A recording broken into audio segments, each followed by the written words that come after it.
Welcome back to AgriTalk here at World Pork Expo, opening day of this 25th World Pork Expo. Joining me now is Steve Meyer, president of Paragon Economics, as we take a look at the outlook for the pork industry. And Steve, certainly very much in the news is the pending sale of Smithfield Foods to the Chinese firm.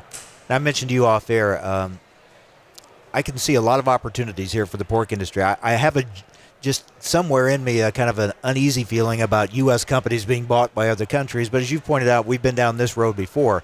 But let's look at the opportunities. What does this open up for the U.S. pork industry?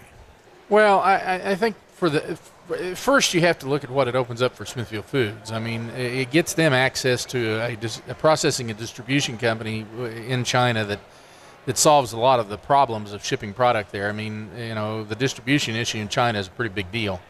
And so it gets them access to that. And so in that vein, that probably greases the skids for growth of exports to China through Smithfield that wasn't there before. Mm-hmm.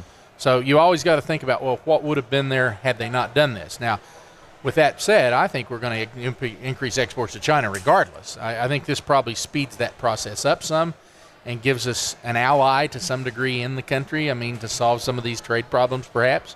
So there's 2 or 3 real positives there. And if Smithfield does that, then what does that mean for the industry as a whole? It probably opens up some opportunities because, I don't know if Smithfield's going to grow or not much or not. They've not been too crazy about owning more sows. Matter of fact, they've liquidated a pretty good chunk of sows over the last 5 years.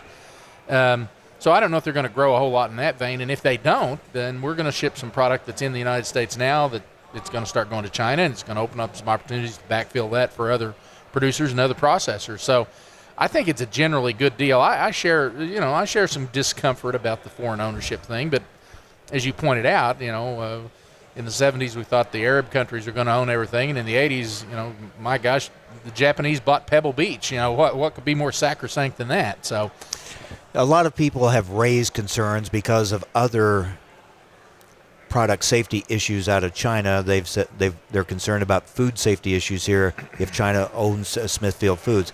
I never did see that as a big concern. The company's still in the United States. They still have to go by our laws, right? That's what I think. I think number one is that was either a gross misunderstanding of the flow of the product here, or a purposeful effort to try to scare people. And I'll let you choose which one you want. But I believe so too.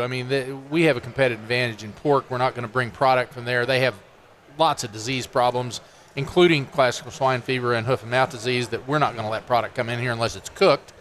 And we're not even going to do much of that from a cost standpoint. And you're right, they bought the company because it's located in the United States and it enjoys the rule of law and the natural resources and all the things that make this country and our business great here. And so it's going to stay here, and they're going to have to play by our rules when they come here. And I don't think there's a big deal. They've said they're going to leave the management team in place, and they may bring a few Chinese way of thinking to the operations at some point, but I don't see any major changes. Ractopamine has been a kind of a wild card in this as well. What does this mean moving forward with ractopamine? Well, I don't know exactly what it means. I think we need to still stand with facts and with science on this. And the science says, and even OIE says, that this is a product that is safe when used within tolerance levels. And we need to stand on that because if you start muddying that up too much, you got a problem. With that said, though, individual customers have every right to ask for something specific. And the Chinese, I guess, have every right to do that. Now, they also have every right to pay for it. And so that $4 or $5 a head that you leave on the table if you don't use ractopamine, we need to make darn sure that somebody pays that because that is money that's being foregone. And so I think as we go down the road, we'll get some meeting of the minds over this. There's talk about the Chinese market opening up to U.S. beef, and that's been an issue there too. So I think